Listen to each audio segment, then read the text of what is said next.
Dennis Becker. Welcome to the CEO Roundtable session. State of the industry, we're going to cover a variety of topics here that we hope you find interesting here and leave with some compelling thoughts on. I think we're going to kind of run the gamut from everything including technology on to supply chain transparency and some other items. So thanks for joining us. We'll just go through some quick introductions. So very briefly, my name is Dennis Becker, and I'm the founder and CEO of Mobivity. At Mobivity, we believe that every brand should be able to compete as effectively as e-commerce giants like Amazon.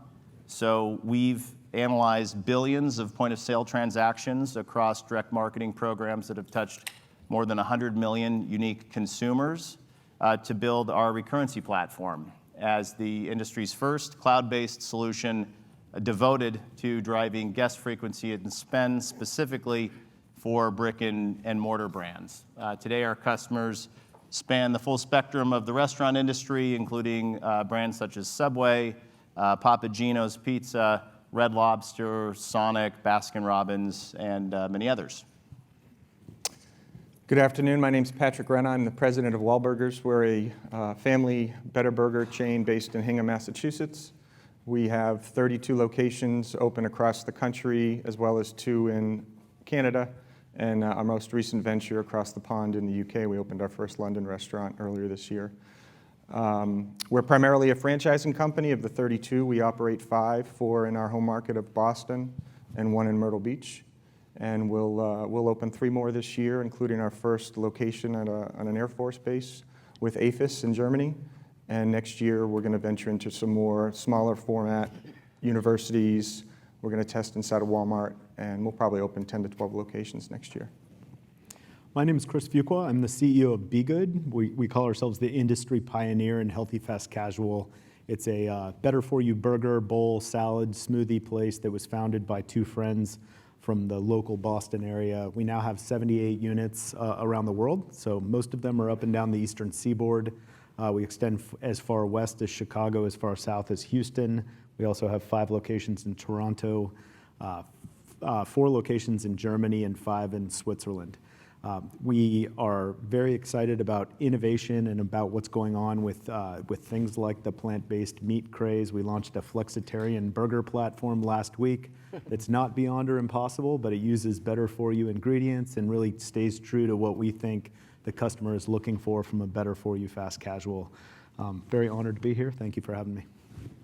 Thank you. My name's Sam Ferreira. I'm actually responsible for 3 different companies. One, we start with the production of our coffee. So I run a company called DeBella Coffee. Also, we have It's a Grind Coffee, which is a West Coast-based coffee, very coffee forward, as well as another one that you may recognize, Gloria Jeans. It's a Grind's been around for 25 years. Gloria Jeans is now celebrating its 40th anniversary this year, predominantly in the Midwest, but has taken off exponentially internationally with over 900 stores around the world, 70 stores here in the United States. We're going to be opening a few more stores in the next couple weeks. I'm really excited to be here to represent coffee. Awesome. Hi, everyone. My name is Michelle Bythewood. I'm president of Salata. Salata is a fully customizable toss-to-order salad kitchen. We have 90 locations right now, and we're in 7 states. 90% are franchised, growing about 25 to 30 units a year. And then my background, I've been in the restaurant industry now for 29 years. Spent quite a bit of time at Schlotzsky's, Raising Cane's Chicken Fingers, and CiCi's Pizza before Salata, and I've been with Salata for 3 years. All right, thank you. So the first topic I selfishly want to kick off with, near and dear to my heart, is technology. And it's been an exciting time being a technology entrepreneur, focused in the restaurant industry, because the last couple of years, I've seen more action in the restaurant vertical than I think I've seen in the last 20 years combined. Kicking off with, I'm sure some of you have seen some of the larger brands moves in the space with some acquisitions and investments. Recently, I think there was a Restaurant Business Online article that dubbed it the McDonald's and Yum are starting a digital arms race. And it, I recall a presentation I was at a couple years ago when Domino's was doing all sorts of innovative things, such as ordering pizza through emojis and being very experimental with technology. And I sat in on a presentation where they described themselves no longer as a pizza company that uses technology, but a technology company that happens to make pizza. So I'd like to ask, our panel, and maybe starting off with you, Michelle, is there a technology arms race developing as you see it? And is technology a tactical utility, or is it becoming a strategic imperative? Well, I think there definitely is a race, and I read the article you're referring to, and obviously the big companies like McDonald's and Yum and Subway can afford to do that, and it makes sense because it cuts the friction between corporate and third party, and they can certainly have the brightest minds and keep their competitors from that technology. But someone like us, a lot smaller with just under 100 units, I mean, we just rolled out 3 weeks ago an entire tech suite stack. We rolled out a new POS system, we rolled out a new online ordering system, we rolled out CRM system through Monkey Media, I mean, the whole 9 yards. And if we could have afforded to own all those companies, it certainly would have been a lot less of a headache, although the partners have been great, don't misunderstand. But I do think that's the future of big brands. Chris, do you agree? I agree. I spent almost 9 years at Dunkin' Brands before coming to B.GOOD, and it was a technology arms race every single day. We launched the DD Perks program, and we had multiple millions of people in the program, and it was basically the way that we communicated with our guests, and it was certainly the way we thought about interacting with the guests going forward. At a company like B.GOOD, we're less than 80 units. In the last year since I've arrived, we've launched a new app, a new loyalty program. We have front and back of house technology that we put in place to help manage the operations, but also to be able to talk to our guests in a different way. We have digital menu boards in place, we have kiosks in place, and these aren't just kind of neat things to do. I believe many of these things are the cost of doing business today, and I think it's the consumer, the Gen Z and the Gen X, millennial, the Gen Z, Gen Y consumer expects their restaurants to have technology, and they expect to use that technology to interact with us. It really still comes down to serving great food, but if technology is not part of it, I just don't think it's going to work. And is technology something that needs to be owned, or is it something that should always be outsourced? I think I've heard a couple times today that delivery is changing the game every 4 to 6 months, and it's going to change every 4 to 6 months. I think the same thing is true with technology. I mean, you could put a new POS system in today, and if you don't make the right decisions early on, it could be obsolete in a couple months. So I think there's a combination of owned versus outsourced and making the right decision for where you are in your brand life cycle. And that actually happened to us. We actually took it all in-house, did it all proprietary, but then we wanted to go add a loyalty app. Guess what? There wasn't an open API, they weren't speaking to each other, and we were really forced to go to third party, and eventually it may come back in-house, but you just have to figure out what's right for the brand. Sam, Starbucks is obviously in your world with coffee, and they've oftentimes been kind of, in fact, they're one of the recent moves as well with Brightloom. That they're now saying they're going to spin out a lot of the in-house developed technology into its own company. So that begs the question, when potential competitors start spinning out companies and creating product, do you see that as a competitive product that you wouldn't buy from? I know, for example, with Amazon Web Services and the advent of cloud computing, Walmart put a mandate out that none of their IT infrastructure would be built off of Amazon Web Services because of the obvious competitive implications. How do you see that? Starbucks sets the trend for us. I mean, honestly, whether you go from a drink development standpoint, everybody knows a caramel macchiato, to nitrogen-infused coffee. It's the next thing. They've invested so much in that, it's caused us to do the same thing. So I think the biggest challenge we have is in a franchise model, how do you make it cost-effective for the smaller franchises when you have 3 or 4 different competing companies? I mean, companies I've talked to while I'm at this conference, it's a small sum of $75 per month per location. It's a small sum of $75 per month. It's a small sum of $100. It's a small sum of $50. Well, that all adds up. And so how do you make it cost effective for a franchisee to be profitable, right? We're all franchisors. We're trying to make money. We're trying to make sure our investors are happy. But at the end of the day, these franchisees came into this business to change their lifestyle, to have a career, to have things that are good for their families. But it almost feels like when we try to push technology forward, are we nickel and diming the same people that came to us to change their lives? So as a leader, it's very, very hard and important for us to think about the direction we want to take a company. What is that end impact going to be on that franchisee to ensure that they're going to remain profitable? I think that begs another, kind of deeper introspective question on technology is how do we pay for it? I've seen, we see a lot of brands are pulling out of the marketing budget, which oftentimes is only, 4 to 6% of sales. So how do you guys see the financial sourcing to fund technology, assuming that certain parts of technical competence is now going to become a strategic imperative? Well, for Wahlburgers, we're much smaller and just getting in the technology game. In fact, today, although we've had it out for 2 weeks in a soft launch, we just launched our app and loyalty program today, so that went out, and hopefully the 13 million followers that Mark Wahlberg have will help the sign-up. So We'll see how that goes. But Love to have that problem.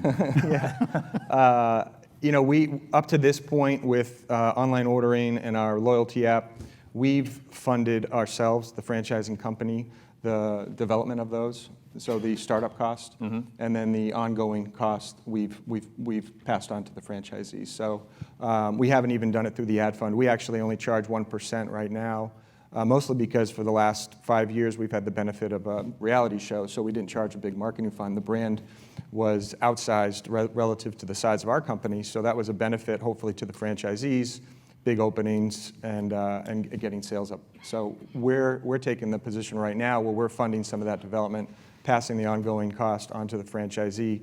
But while we're mostly franchised, like Michelle, we test it first, and then we push it out, because what we don't want to do is push it out all at once, then have it not work, and then they're saying, well, now I'm being charged $100 a month, $75 a month, and that adds up. So we're testing it in our home stores before we push it out to the franchisees. Have there been any revelations of ROI yet? Have you seen, the promise of technology, regardless of what the application is, whether it's refining oil or, battery powering your car, is always that it brings new economies of scale that are usually orders of magnitude greater than the predecessor methods of doing anything. So I always love picking on like FSI. And, a lot of brands still just keep feeding the FSI budget. And now that we've got data, we're able to go back and look at that and say, okay, you're actually losing 24 cents on every visit that you drive, through that channel. What you've done with your loyalty programs or other, digital marketing tactics, or even other digital and technology investments on the operations side, are you seeing any ROI visibility yet? We've seen it mostly in the back of house. So we've just launched this front of house loyalty app, but I would say in the back of house operational systems, technology, theoretical costing, those have been absolutely worth the pennies, dollars that we spent to implement that. I'd agree with that on managing food costs, managing labor, and actually putting systems in place. It's just made it a much more easy kind of enterprise to manage. On the marketing side, I'll go back to my time at Dunkin'. When I first arrived there in 2009, we had all these big consulting firms in trying to help us figure out what the ROI was on spending $300 million in marketing a year, and everybody's answer was a little bit different. I think your point that data is a little bit more available today, that you can actually make decisions based on real-time data is really important. It's one of the reasons I'm a believer in the app and the loyalty program, because I can go speak to my most loyal guests. I can drive traffic and ticket with relative ease by doing alpha beta testing and things like that. I think it's much less about the shotgun approach of FSIs and radio and television and those types of traditional channels, and much more about social media and own channels that we have through digital. Yeah, I mean, one of the challenges we're seeing is we're in the process of searching out who our order ahead provider is going to be. Big giant corporation, Starbucks, their waste numbers went up because of order ahead. You have customers. It's a great way to get a free drink if you didn't know that. Just stand outside of a restaurant and they'll ask if somebody's here and they're not there. They hand it out. As a franchisee, that food cost going up is pretty dramatic. And so we want to ensure that the mobile provider that we have, maybe it's not necessarily order ahead that you're in the parking lot, but it's actually you get jumped in order when you walk in the store. It's that geo-targeting, geocaching to ensure that we're giving you the freshest quality product, because milk in your steam latte, and you guys I'm sure have been downstairs to the Starbucks here, breaks down really, really quick. And if your order isn't right, so hot, cold, as we all have learned through our restaurant careers, it breaks down very, very fast in coffee and can turn in a horrible drink in just a matter of minutes. And so it's really important for us to ensure that we're giving that quality there, but also not increasing our franchise's food costs through that process. One of the things that caught us by surprise is one thing that Mobivity specializes in on the consumer engagement side is text messaging. So using text messaging as a opt-in subscription-based engagement channel. I find it very effective to bring customers in the door. Our customers started asking us to basically use the same tactics for hiring. Is labor still a scarce resource right now while the cost is going up? Yes. I think it's the hardest labor environment in the history of the restaurant industry, and I don't think it's going to get any better. I think this is a world where we're going to have to keep using technology. We're going to have to keep being creative about getting people to work in restaurants and reducing turnover. But the forces on the labor side right now, I think, are pretty drastic. And even the macroeconomic outlook being that of maybe a downturn and potentially a recession. Do you guys have any thoughts on how you're seeing the outlook for your businesses and what you might be doing to get in front of that if the labor market starts to loosen up a little bit?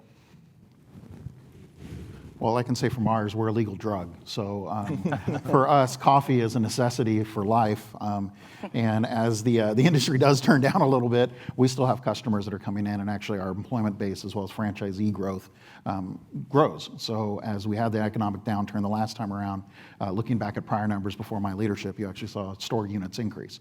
So there is an opportunity with that, but I think it's important for us to ensure that we're providing a good life and a good quality of life for our employees who aren't even ours, right? So I think it's a challenge for us as leaders of franchise business is that we think of these employees as ours.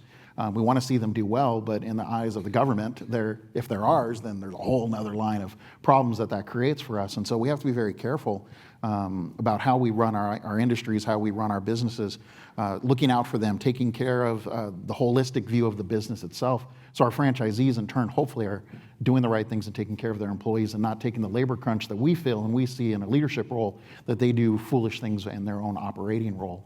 And ensure that we've got the operational controls to ensure that they're not making mistakes that are going to get them a labor issue with the Department of Labor or somebody else. So how does, a few of you have mentioned some pretty ambitious growth goals. So I think that, units have never been, in new developments, never been easier to finance. And it might just keep getting easier with interest rates. While at the same time, who's going to work at these new locations? Is there any insights there that you guys can share in how you solve for those problems? You want to open more stores, but there aren't as many laborers out there, and those costs are just increasing. Any inside baseball on how you look at that problem? Labor shortage and opening new units? Yeah, and how that balances with the growth I think a goals. couple things. One is, you have to put together, and obviously franchising, we have to lead with best practices, but I think having a place where people feel welcomed, rewarded, employees that is, recognized, and that word of mouth, particularly as we open more stores in our home base, gets out. It's easier and easier to find employees through our own employees who are referring their friends to our spaces. But and I agree with Chris, it is the toughest labor market out there. We've generally had a pretty good go at getting people to want to work at our company, primarily because of the name, so it's a little flashy, but I would say these last couple restaurants that we're opening, in fact, we're opening our own location in Frisco, Texas in a couple weeks, and we're at about 65% of what we need to, and we got 2 weeks left, so it's tough. So I think investing in technology, finding different revenue channels so that you don't have to rely too much on the human capital, but also creating an environment where people want to work and that word of mouth gets out there. Yeah. Do you think this situation is stimulating investments in technology to solve that problem, such as robots? I know, for example, Cali Burgers, a concept that, is out on the West Coast, is trying to fully automate the burger making operation, or for the burger preparation, the product preparation. I know that Bright Loom, as it's being funded by Starbucks, is actually kind of the failed quinoa bowl, automated kiosk delivered quinoa bowl, just to eliminate the labor need altogether. Is this labor market situation accelerating your interests in seeing, just an increase of automation in the back, in the back of the house and with the food prep? So I think there's a flashy story about robots flipping burgers. And that's probably not exactly what anybody in this audience is really thinking about when we're thinking about automation impacting the business. I talk to my tech guy all the time, and he'll make, anytime I'll bring up something like a robot, we're pretty near Spice in downtown Boston, and they have the robots that are actually executing the grain bowls. He'll say, we actually already have robots in our restaurant in the form of smart kitchens and smart equipment and things like that. That's much more likely to impact the business going forward. I think it also helps you think about simplifying an operating model and reducing the amount of labor that you need because you have smart equipment that can actually help do it. And it also means you have to simplify the menu and simplify operations in order to do it. Mm-hmm. And we're just looking for, it's not robotics, we're not at that level, but we're just looking for smarter ways, to your point, of doing things in the back of the house. We just added a ventless oven for baking all of our proteins. We are also looking, we hand cut all of our fruits and vegetables every single day in every single restaurant. Our employees get in at 7 o'clock in the morning. We don't open till 11, so there's a lot of labor involved in that. So we're looking at a new giant slicer and dicer, for lack of a better word. So it's just really about being smart and how can we reduce labor in that manner and elevate our brand to the next level, not anywhere near robotics, certainly. So. Yeah, we took an approach. We're a chef-inspired restaurant. I mean, obviously, with Mark and Donnie, they're the names, but Chef Paul is the creator of our food. And so being a trained chef, we too had many items that we made ourselves in the back of house. We made our own pickles. We made our own cheese sauce. And what we did is we asked the guest, and what we found out is, while some of that they recognized we got credit for, there were some things that we weren't getting credit for. So rather than keep doing that without getting credit for it, we found ways to simplify the operation and start either getting them made by a third party that replicates Chef Paul's recipe, or finding equipment to help reduce that labor in the back of house. Yeah, Chris, you bring up a great point, or Patrick, that you bring up a great point about you don't get the credit for it. So we're artisan coffee, so we're grinding coffee, hand tamping coffee, 30 pounds of pressure, turning. It's a lot of work that goes on there, but you didn't get the credit from the customers. We introduced a La Marzocco Swift that automates that process, removes it. You don't have arm injuries. You don't have other things that ties down a franchisee, and the customer doesn't know. And the better part of it is you get quality. We've all worked, and you start your shift, you're superhuman. 30 pounds of pressure on a tamp is really easy at the beginning of the shift. 4 hours in, it's pretty difficult. And so the quality of the product going out there, automation technology really helped us change that, and the customers didn't perceive it either way. So it was good for us. I think that's a good segue to this next topic I wanted to cover with regards to transparency. I think that we've got a shift in the way that the younger demographic is growing up, more disposable income, and they have a different way of selecting where they're going to be loyal to and the products that they want to consume. I recall at one point at Mobivity we had built a one of the things that we can do is we live inside the point of sale system. We have software that's not a part of the point of sale software itself, but it lives kind of beside it. And it can intercept the information going to the receipt printer and actually provide real-time nutritional information based on what's in that basket.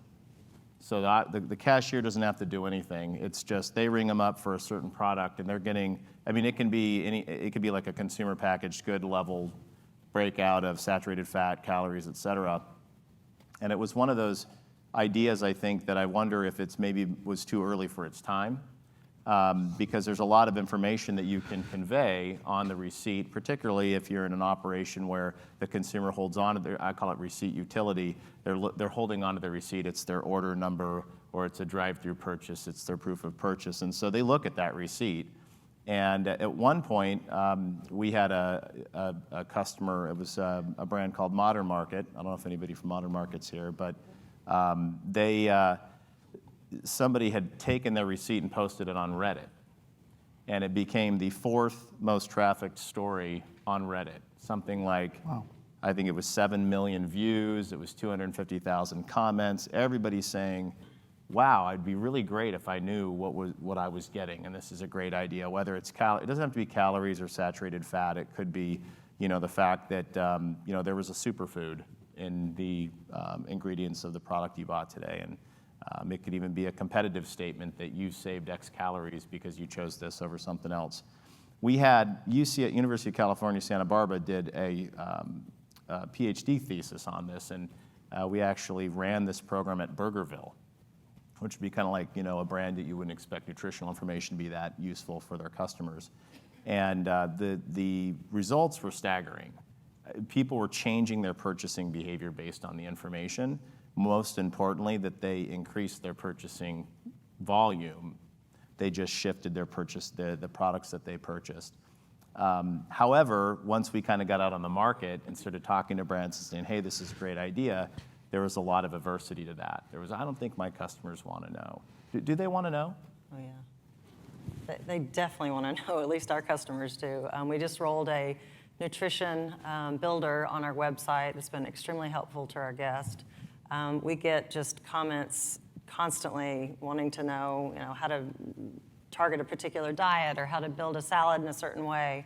And customers just want to know everything that we're doing. We're actually gluten certified. The gentleman this morning that in the perfect pitch, if you were here, said he had the only gluten certification. Well, we have one as well. We're just not a completely gluten-free restaurant. It's even more difficult for us because we actually have to have everything separated, a separate area in the walk-in. We have a special area where we cut everything, special color-coded knives and cutting boards and everything else. But that's something the customers want to know, and they want to know about that transparency. Something I did, I wanted to mention too, is I took my leadership team to our farms because I wanted everyone on the leadership team to understand where everything comes from. And I think a lot of companies forget to do that. So I wanted them to relate to the farmers and the people behind the scenes and see the workers and how everything is managed and gets to our restaurant so that they know that transparency and what's actually happening out there.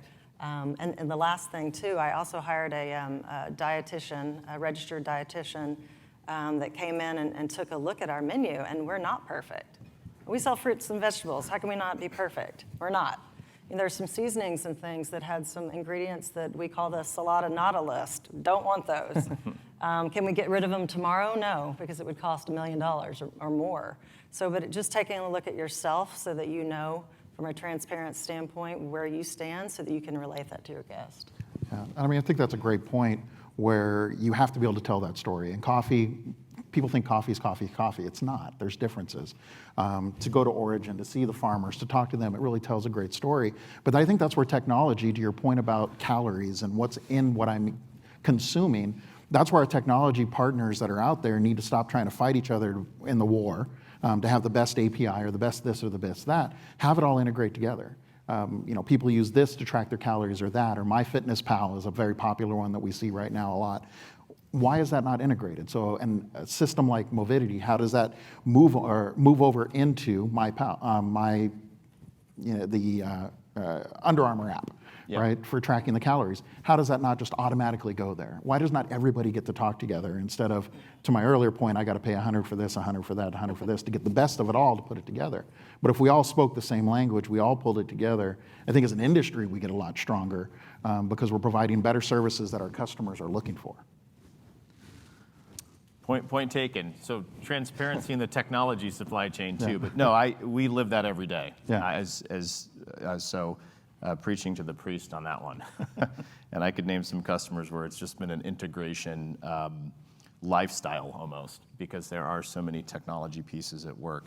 Yeah, Patrick, you've got a brand that's celebrity endorsed. You've had a reality show. How does what are your thoughts on, transparency of ingredients and nutritional value? Because it's more of a savory type of, product offering than, of course, nutritionally driven like a B.GOOD or a Salata. Yeah, I would say unlike those two brands, we are somewhat of an indulgence, so I'm not sure people are looking at calories or how they're going to choose what they eat when they look at the nutritional. And we have full nutritionals and calorie counts. Now that we're over 20 units, I would say that once we posted those calories, our product mix didn't change at all. Mm-hmm. The only thing that did change is when we introduced the Impossible Burger. It rose to the level of top 5 menu items in our chain. So there was a need there. We often got asked about a vegetarian burger. We traditionally had a portobello mushroom burger, but we didn't have a true vegetarian burger. And we looked everywhere, and when we tasted the Impossible, it was the best version of what we were out trying to find. So that changed the buying behavior, but I think it also introduced a new round of guests for us to come in and eat the meatless burger. But for the most part, our product mix is, our house burger is 3 to 3.5 to 1 to the next menu item. So that's what people come in for. They come in for that burger or fries. And as far as traceability, I think the best job we do is with produce. We're part of a group called ProAct that all of our produce, no matter where our restaurants are across the country, are all coming from the same grower. So there is that traceability back. And I do think it's important. But as far as nutritional value, I think people come to us for that burger and fry. I was reading an article yesterday in Bloomberg. So the world apparently loses $400 billion of food before it ever gets to the store. It's just, I can't wrap my head around that number. That's a lot of food that if it doesn't get to the store, then where does it go? Back upstream for your brands, what leverage do you have to force transparency in the supply chain? Of course, we're all suffering from those economics. We're paying a higher price because the supply chain can't get the food to the store. Any thoughts there? I know sometimes the supply chain can also be very fragmented. Your Southwest locations are going to get their tomatoes from a completely different supplier than the Northeast, so on and so forth. Is technology starting to come into play there, or are there other strategies that help in ensuring that you're holding the supply chain honest? I mean, at one point talking about integration, since Mobivity can see everything going out of the cash register, the idea would be that we should probably be able to tell you what your inventory situation is. And if we could talk upstream to the supply chain, we could probably get in front of orders and optimize that whole thing. There was a company that actually was upstream that all they did was they created a marketplace for all of the US Foods and the Sysco's, et cetera, for transparency, because it turned out there was a bunch of double rebating and all kinds of monkey business going on. And of course, the brands were bearing the cost for that. So that was an interesting glimpse into that world. On a scale of 1 to 10, 10 meaning it's totally see-through and you can, make sure there's no funny business going on with your supply chain, and a 1 being you're pretty much flying blind. Where are we at with supply chain transparency? I'd say we're probably at a 7 or 8. We use a big third-party distributor to take our local products into the restaurants. We spend a lot of time at our local farms that we go hand select around every single one of our new restaurants that opens. And it's really about putting the systems and processes in place to help the company grow up and think about it as you scale. It's probably harder to do as you get bigger. When I was at Dunkin' with a 9,000 unit chain, it was much more about making sure that you were working with specific vendors. In a smaller chain like B.GOOD, where we're doing a lot of local sourcing, it's really important to firm up those relationships with local farms and local producers in order to have the traceability in place. As for us in the coffee industry, we focus on crop to cup. So we do have relationships with the farmers. How is that bean getting picked, brought to us? And both of our brands are specialty grade coffee, so it's a higher end coffee they're providing for our customers. And so that transparency is absolutely critical, and also to control cost. So we want to make sure that we're not adding on multiple layers along the way that's just going to increase the cost towards our franchisees, but also to ensure that those farmers that we're working with are getting the most money they can possible. Because in the coffee industry, it's pretty much the guys in the middle that make the money, right? And it's not the franchisor. It's the traders, it's the brokers that are moving beans across the country. And it's just not fair to the farmers, and it's not fair to the franchisees and the end customer. And so transparency from that standpoint is very, very important. I think we've got a good view of it. But it's something that I worry about constantly, is what's happening with our product, where it's coming from, and ensure that it's going to be on time. And after you sign a contract, you just can't forget about it. It's easy to sign a deal with a supplier and then forget about it, and then there's no QC process in place. But going to visit them, going to the fields, going to the plant where the beef patties are made, keeping in constant contact, getting that in the contract when you sign it, there's going to be a QC process, and you're going to stay on top of them and making sure that happens, because it's very easy not to, especially once you get bigger and you feel like you don't have the resources and time to do so, but it's super important. So it's fascinated me then with some of the plant-based products, because a lot of the brands are letting the CPG brand's brand, like Impossible Burger, et cetera, permeate all the way through to even the menu nomenclature. So I know that there are some other brands that have some products that they'll sell as a CPG. For example, Sonic, I think, has kind of a fruit smoothie or a popsicle type product that they sell in retail. And then, of course, the franchisees get concerned that the CPG product's going to compete with the store visit. With the advent of all these plant-based products, I mean, number one, I kind of have two questions on this. I view the plant-based products as the least transparent product on the market, because nobody seems to really understand what's going into these things. And then second to that, is that the built-in strategy of letting the Impossible brand or whatever be visible to your guests? I mean, if it's applicable to your brand. Because if I were a franchisee, I'd be thinking, or if I were a franchisee, am I competing with myself? Am I helping, push the Impossible brand forward, and now the consumer might,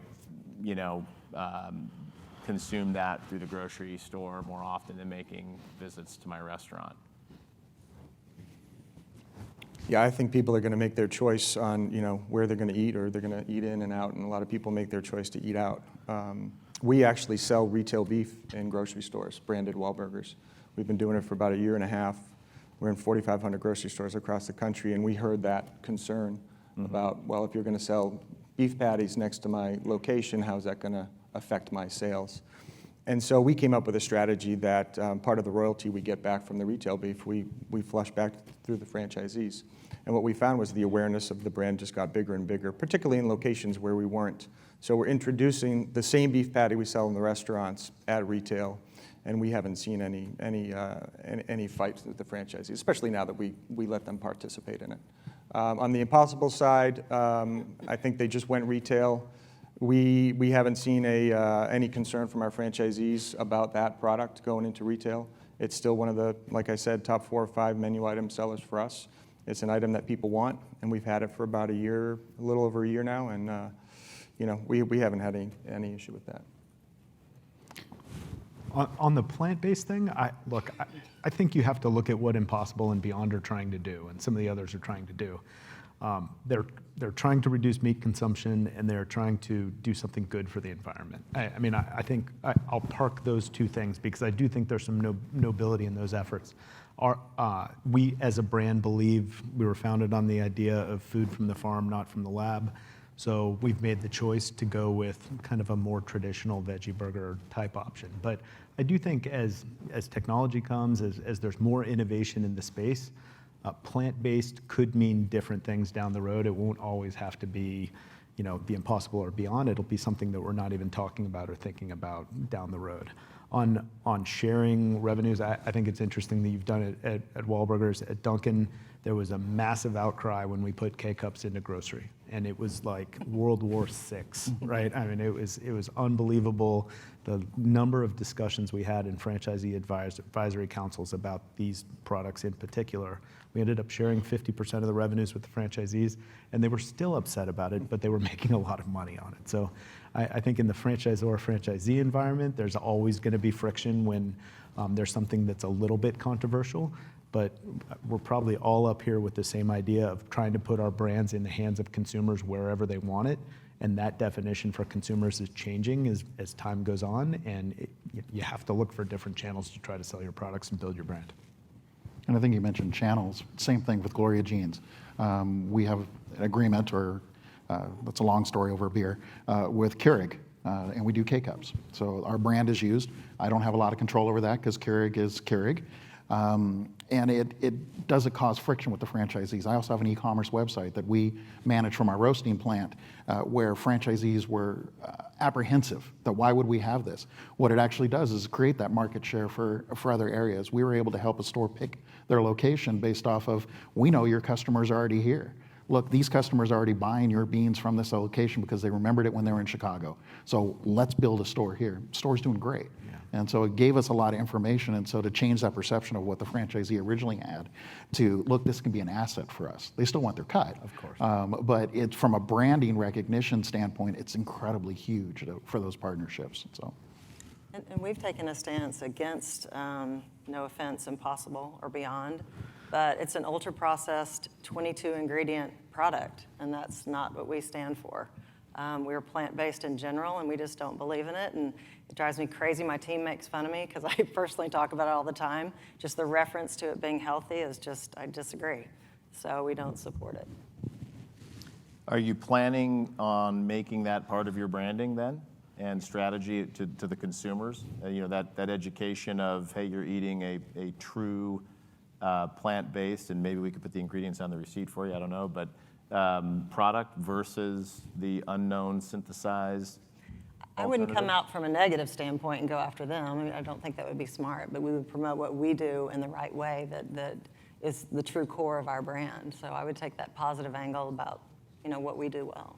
I think it goes back to what the consumer's looking for. So at the core, when a consumer thinks about Impossible or Beyond, they're looking to have a better impact on the environment and eat less red meat, most likely. We launched our Flexitarian platform last week with a falafel burger, a beet pineapple burger, a jalapeno quinoa burger, and a turkey blend that actually uses mushrooms that we're partnering with the National Mushroom Council on, and it's our best product launch we've ever had. So it's not Beyond or Impossible. It uses these products all use real ingredients.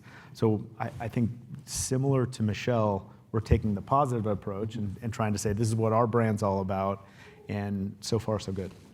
And it's that transparency, right? So no matter what we do, as long as we're being transparent to the customer, it gives us authenticity in our brands. That's right. And so that's going to help us as a brand when we go and introduce something new. This is what you're asking for, so we gave it to you. If you liked it, great, it stays on the menu. If you didn't, we're still being honest with you through this process.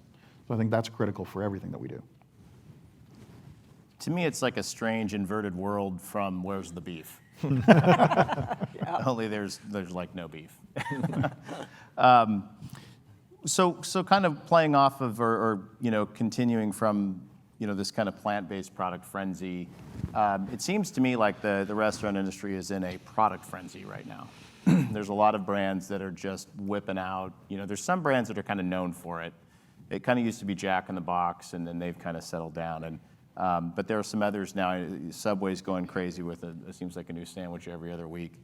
Is that the new norm? Is the customer so, is their palate gotten so expanded? I almost look at this back, in the early days of technology entrepreneurship. If you wanted to start a software company, you needed at least a minimum $3 to $5 million. You had to buy servers, you had to buy colo space, all these things. The supply chains and the economies of scale have gotten to a point now where you can innovate consumable products pretty quickly and with low risk. Is that the new norm? And then you've got some outsiders like the In-N-Out burgers who have, they've had like 4 menu items that are just going to stick with it. And you got the Chick-fil-A's, they might do a new menu item every 6 or 7 years. But with the Popeyes chicken sandwich, that's been, a huge hit. Are we in an era now where the restaurant brands are going to be hyper-competitive just on product innovation? Or is it still, the old axiom of be really good at a few things still hold? I think our customers are looking for variety. I know in our space, Starbucks is always introducing something new. And if it's a drink, it's real simple. I mean, add another shot of blueberry or do something else with it. When you start talking about technology and you start talking about infrastructure improvements, nitrogen-infused coffee. Starbucks has been on that for almost 18 months. where they've been testing and they've been working on it and they've been working on it and trying different machines. And now they've got their national launch where a majority of their stores, other than the one downstairs, has nitrogen-infused coffee. For a franchisee, it's absolutely wonderful, but you have that initial cost investment of, I've got to buy this new equipment. And do I have the infrastructure in place? It's just doing more with the products that you have. Because essentially nitrogen-infused coffee is just cold brew that has nitrogen in it. So it's a line extension. And I think that's really where we're looking for it from an industry standpoint, is how do I extend those lines out? How can I make more with what I've got with minor changes or tweaks to be able to compete with a Frappuccino unicorn, right? Or whatever they're coming up with to try Sounds to pull it. delicious. Miserable to make if you're an employee, I've heard. But it's one of those things where that grabs seats, that grabs people going to look and see what is there. So you want to be able to say, well, we can do that too, just let's talk about it. And so beyond just the lines of we have that war of new drinks, new items, it's providing that service to say, what do you want? The transparency in what we're doing and how we're creating products to say, we can give you what you want. It may not be on the menu, let's figure it out. You're our customer, you're our guest. And then ensuring that our franchisees understand that's how they make money, is by being that service level. I think product innovation is absolutely critical, but it also requires you to look at your existing menu and make sure that you don't get to a place where it becomes totally bloated and not operationally feasible. So, you're right, in the coffee world, you add a couple new pumps of something, you add some nitrogen in, and you can do a lot of innovation. In a seasonal farm-based concept, we're constantly looking at, what are the new crops that are coming out? How could we integrate those into the menu? And how can you do it across multiple categories in the stores? How can you use individual products on or individual items on multiple categories as well? Simple innovation is important, but I do think product innovation is never going away, and it's kind of a cost of entry in the fast casual space in particular. Yeah, we have an 18-month calendar, product calendar that we don't look at trends. We do similar to both of you gentlemen that we're looking at what we have internally and what we can do more with. The cauliflower soup, something we're getting ready to roll out. We have cauliflower, so it's not difficult. And the customers are excited about it. So we also have to look at product too in case we have another romaine scare as an example. So we need to bring in an arugula. We found out during the last romaine scare, it didn't affect us, but it was system-wide, countrywide. We found out, or didn't find out, but 3 of our bases had romaine in them. So all of a sudden we were left with just spinach and kale, and the customer's like, what happened? So we've got to be smart, and is it adding arugula or cabbage or an Arcadian mix that doesn't have baby spinach, romaine, just being smart on that side too. So not just customer-driven, but internally driven as well on new products. Yeah, and your point about 18 months, you got to get out. You got to get ahead of it. You can't just go next quarter. You have to. Right. You have to look out a year. You know what you're doing. Do the franchisees want that? And the franchisees want to test it. That is the they key. want it, yeah. I will say, let them test it. Otherwise, they're going to tell you everything you rolled out is stupid. And Let them test it. Test it with your guests. We do taste panels. Yes, and your It's important to test it with your guests. They will let you know. So more and more companies and restaurants just need to listen to their guests. They'll tell you. And then you test it in your home store, and then we roll it out. We had an innovation task force at Dunkin' with our franchisees. We'd have, I think every franchisee who could possibly get in the building would be there, and they'd want to taste, and every single one of them would have a different opinion on which sausage we should use, or which cheese we should use, or which donut tasted better. But bringing more people into the fold, listening to the consumers, I think it's all part of innovation. Yep. On that point, when I was at Schlotsky's years ago, we did a special invite, digital invite. We invited guests in. We were testing new breads, different wheat breads and multigrain breads. And we invited our guests to come in via invitation. And we set it up different parts of the evening. They came in. We had the chef come out, spoke to them. You'd have thought we did the greatest thing in the world just by inviting those guests to our house, getting their feedback, letting them talk to our chef. It was one of the best things we did when I was at that brand. And now we have a test innovation kitchen, one of our restaurants tied to our headquarters. It actually is labeled test kitchen, so that when the guests come in and we try different things and we get our iPads out and we ask them questions, they're really excited to give us that feedback. Yeah, and nowadays their ability to broadcast that feedback and get the word out is like no other time before. So you turn that into a marketing channel. Right. Yeah, it actually becomes a challenge for you because we do testing on our store locations where it shows up on social media, and the next thing you know, you get a franchisee calling saying, "Why don't I have this drink yet?" Well, you're getting that in 4 months. Sorry, that's it's not for you today, Yeah. but it's in my feed. So I mean, that's where it does create a little bit of a positive buzz when we try to look at it that way. But from a negative side of, ensuring they know we're out there testing, we're trying new things to help make sure that their line gets better, and then have the controls in place to ensure that they don't go try to replicate that drink because they saw the social media buzz, right? Because that's a whole nother problem. Right, exactly. Well, great. So I think we wanted to leave some time for some questions from the audience. I think we have about 20 minutes here. We'd like to open it up here. We've covered the topics I think we wanted to explore. So if anybody from the audience has any questions or comments they'd like to make.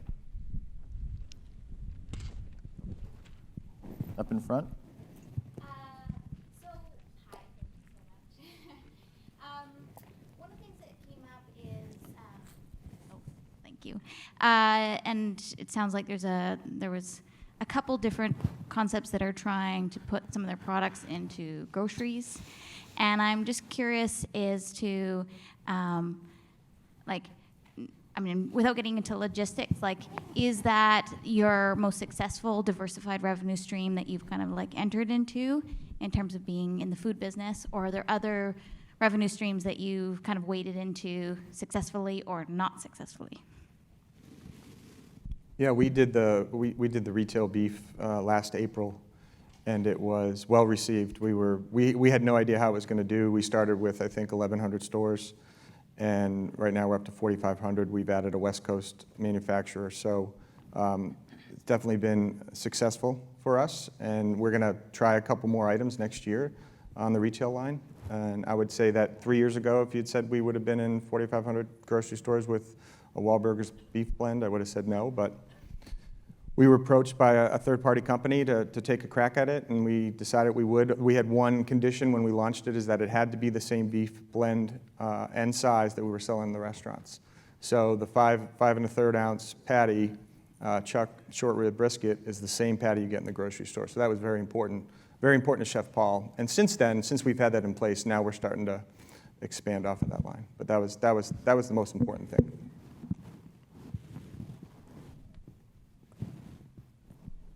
Any other questions? Okay. Hi, my name is Twitney. I just want to say thank you for putting this together and giving us all of your knowledge. I think my question is, so my colleague and I just realized how humble you guys are. You guys kept saying that you're small when you have 100 units or more. I guess my question is, do you have any advice for some of us who have smaller operations, who maybe have 1 or 2 stores and we're looking to grow into maybe 20, 30, 100 units one day? I guess some of us here are trying to find that roadmap. If you guys have any advice for some of us, that would be great. Thank you. My number one thing for you is be really careful about the locations that you pick. And I know that's going to sound ridiculous, location, but pick the right location and make sure that you're really clear about what the lease looks like and how you can manage scaling as you go. Don't grow just to grow. Grow smartly with the right locations coming up. I couldn't agree more. I think for us, when we first started out, we started a franchise with 1 location, which is very difficult to do because you don't know a lot about your real estate. And then we learned about it over time. But I would say as much as you can get from 1 or 2 locations, and it's difficult because you really need multiple locations with multiple months of operating history to really data mine what's working from real estate characteristics, but really understand the real estate, what's working, what are the attributes that are helping sales, what are some that have not helped sales, and then be very, very diligent. And if you've opened up big, just remember that maybe your first site might be your best site, your next sites might not replicate it. Make sure that you can live with the downside. And I would just say, throw out 3 scenarios and pick a downside, and if you can live with that, then I would say the risk is less than thinking you're just going to replicate what you've done in the first 2. And I would just say, just stay true to who you are and keep that passion that you have. Don't let someone come along and tell you need to change it because of some trend or some new thing. So stay true to yourself. Get involved in your communities. Get people to support you. That's the whole sustainability cycle of being involved in your community and then giving back to you is really, really important. So just make sure you do those other elements beyond location that really makes you a genuine brand. Yeah, I would say invest in your people. So the people that surround you, hire smart people and realize you hired smart people and let them do their job. I think one of the challenges we probably have all experienced over our career is the leader who thinks they're the smartest one in the room, and sometimes it's the founder or the CEO, and they know more than everybody else. And it's, you hired a marketing expert, let them be an expert. You hired somebody who does your production, let them be the expert. The chef, let him be the chef or her be the chef. I think it's critical to allow those people you put in those roles to be successful. Whether you're small, whether you're large, if you remain true to that, that's going to help you be successful in your overall dreams.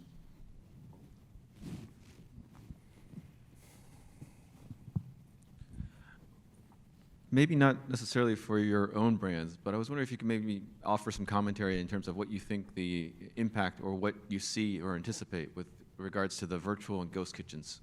Is there any kind of scenario here where restaurateurs with the brick and mortars might look at these as opportunities to license out their products and try to get into markets a little or accelerate their ability to get their products in their as an extension of their business? We're already at the third-party level. You're already putting your stuff in grocery stores. Is this not a natural extension? I think that's a really interesting question, and I think it's probably fair. We've gone into the Chicago Kitchen United location with B.GOOD, and we're trying to figure out how to make it work. I think ghost kitchens are brilliant. I think they're the way of the future, and I could certainly see the operating model within the ghost kitchen environment changing so that it could become a licensing play instead of a full-blown new unit, as you kind of describe it. But I definitely think it's not a fad. It's a trend that's here to stay. It's only going to evolve going forward, and it is a much easier way to get into a new market or to get into a new location and test it out. The biggest challenge, I think, is I think Anthony from Kitchen United said in one of the panels today that these digital brands could pop up that might not even exist today. As technology grows and as technology makes it easier to get into one of these places, it makes it harder for some of the existing players to combat all these new competitive forces. But we've got to embrace it and figure it out.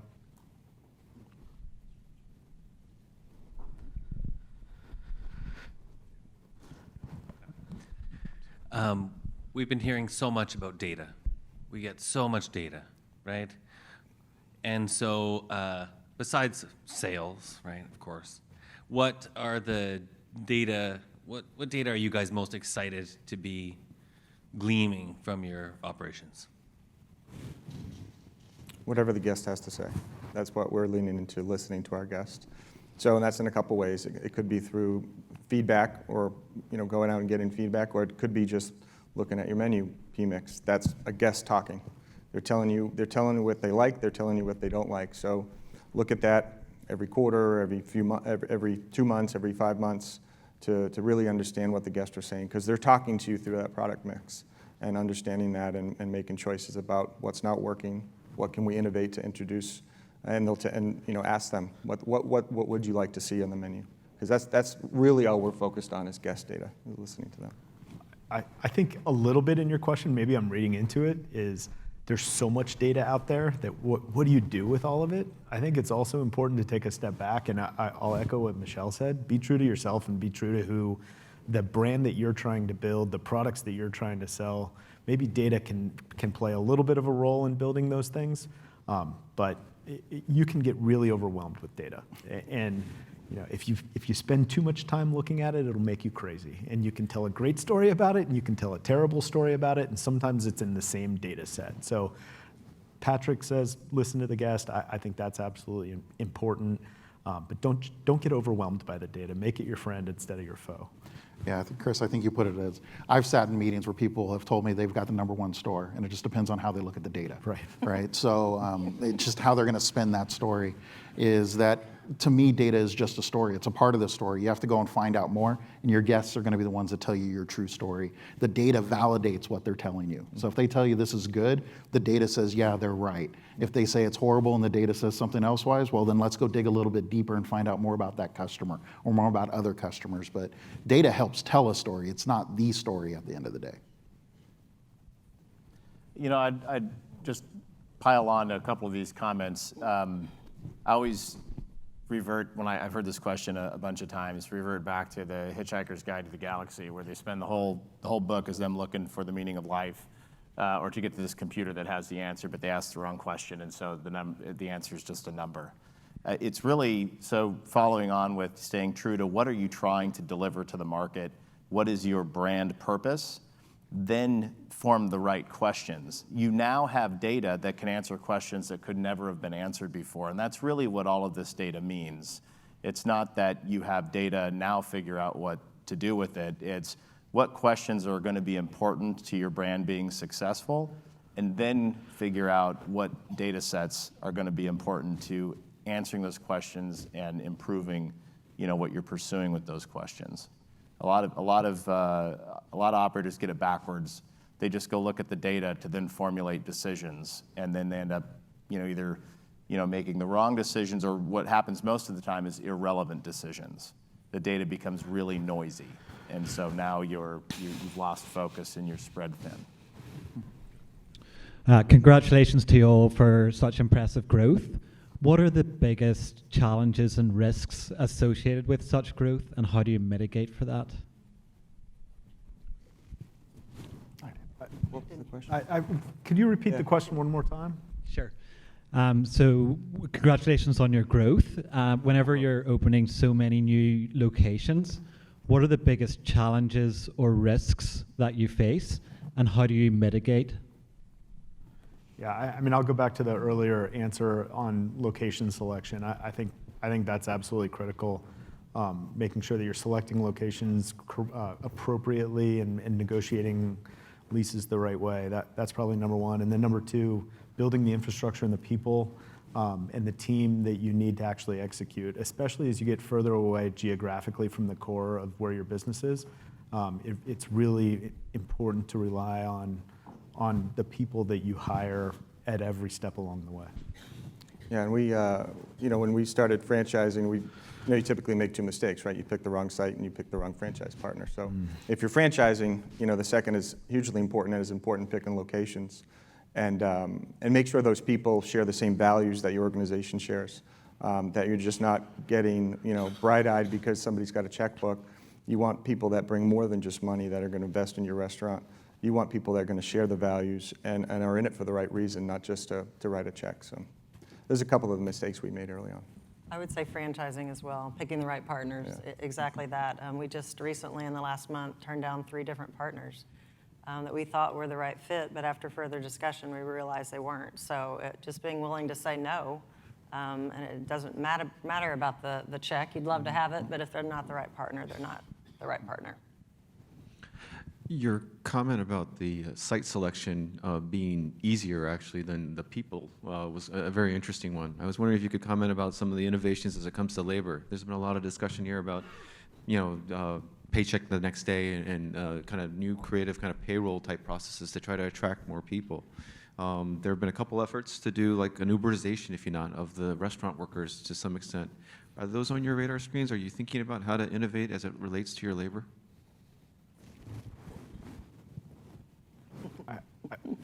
I think every day. Yeah, I mean, yeah. Chris, you're in the middle, so Yes. we all look at you first. Yeah. Answer the question. No. I think we're all kind of looking at each other because labor is the biggest challenge in the restaurant industry today, and trying to figure out how to keep restaurants staffed with the right people every day. I think the gig economy has really impacted restaurants more than anybody knows. Having somebody have the ability to sign up as an Uber driver and make money and be on their own schedule and things like that is it probably impacts restaurants more than people think. I think offering benefits, offering a good work environment, making sure you're hiring managers who can build teams within the restaurants, and trying to make sure that culture across the board leads over strategy is more important than anything. So I'm sure I'm not answering your question, but that's kind of how I think about it. Yeah, and I will answer the question. It is a challenge, right? Because I think it's created a mentality of, I want what I want when I want it. And so, well, I don't want to work at 5 a.m. Well, guess what? That's when the coffee's sold. So you got to work from 5 to 7. Well, I really would like to work at night. Well, that's when it's not sold. So you can't work here. It's really trying to align people with what the role is and what the job is, and it's setting those expectations early. And so finding that right franchise partner is absolutely critical, because they are then imparting your company's values into those employees that are coming in. And for, at least in mine, and I would say for many of us here, it's their first job. And so you're setting their expectations of how the rest of their life is going to be. So you want to ensure that the right values are being set, that they understand what the job is and the expectation. I don't think, at least from my industry, from a coffee standpoint, that we'll have, the Uber driver walks in and wanders when he wants to work, when they're going to work. I don't think that works well for us. But I think it does make us think differently of how we offer benefits and flexible scheduling to those employees, and ensure that we staff enough people so that if they are going to college or they are doing something, you have enough people on staff to be able to allow them to do that. But look at this as what the role is. It's an entry-level job, and ensure that we're hiring people for that entry-level job to set them up for success. And we're just looking at different tools, from a really interactive learning management system tool. We're currently looking at a mobile-based app that integrates with our LMS, which is Wisetail, that employees can opt into, so they can talk to the GMs on the app, and it's just something that is more user-friendly to them at the crew level. So looking at that type of innovation, as well as the corporate office, we do mental wellness days. That's one of our platforms. So we allow employees above and beyond PTO once a quarter to just literally call in and say, I just can't do today. It's not going to work for me. So, or they have something that really means something to them from a mental wellness standpoint. So trying to just be more flexible, do things that mean something to our brand, but mean something to our employees as well. So. And we just have Mark Adani FaceTime the employees. Just kidding. Question about real estate, getting back to looking at locations and assessing locations. How are you thinking about reworking the box that already exists, where you have these multiple channels that you need to address, but you have franchisees that have real estate and you're looking at new locations? How are you approaching the new model, the new footprint, if you will, of the restaurant to address delivery and not competing? And how are you then, my follow-up question to that would be, how are you able to address that with your franchisees? So you're the franchisor of the franchisees, so that you get them ahead of the curve versus they miss the boat. Yeah, we're planning on, this whole off-premises, that we're just getting into catering, delivery, second line for high-volume restaurants, really planning for that in the back of the house, pickup areas, reducing the friction between the guests that are coming in to the guests that are just coming to pick up. So those are all being incorporated into a prototype, the ever-evolving prototype that we didn't have five years ago. So it's easier to plan for moving forward. The challenge is, we have a smaller base of restaurants. When you have several restaurants open, how do you incorporate that back into the existing restaurants? And that's very difficult to do. You have to be creative and find ways to do that. But going forward, we're setting up a whole different, different entry, different line for off-premise, so you're not affecting the in-restaurant experience. So all of that's being incorporated for the future, and we're probably not thinking of the next thing that we'll have to address in a year or two. Yeah, and we're going through a whole rebranding. So we have 60 restaurants next year that are up to be rebranded. And we had to start from the place of the consumer journey and really had to look at how we change just that journey itself. And we broke it down into dining zones and dining neighborhoods. So we have a power aisle that is to go get the third party, someone that can get in and get back out, or the third-party delivery person themselves.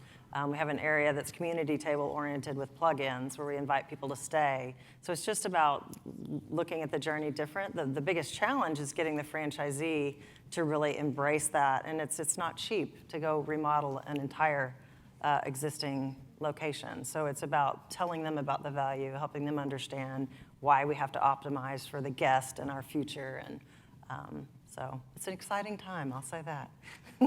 That's a great point, that it's telling that franchisee this is going to be good for you, right? It's Right. like your medicine. Yeah. Well, my store won't be like this. We're not a part of that. That's not going to work for us. Then you have to show them the data that yes, it is going to work for you. Look at these other people that are around you that are successfully doing it. So Right. it creates a new dynamic of challenges for us. If you're a franchise concept, or if you're starting out as a franchise concept, I think it's so critical that you set expectations with franchisees early on, that you should be doing a refresh on your restaurant every X number of years, a remodel every Y number of years, and getting that cadence and talking about it up front so that somebody doesn't think, I'm going to go invest $500,000 to build a store and I don't have to do anything over the course of the franchise agreement. It's just not reality. You have to keep investing back into your business, and I think it's a really important conversation to have up front with a franchisee when they're coming on board. Going once, going twice. All right. Well, that's a wrap. Thanks everybody for attending, and thanks to the panelists Thank for you. taking the time. Thank you.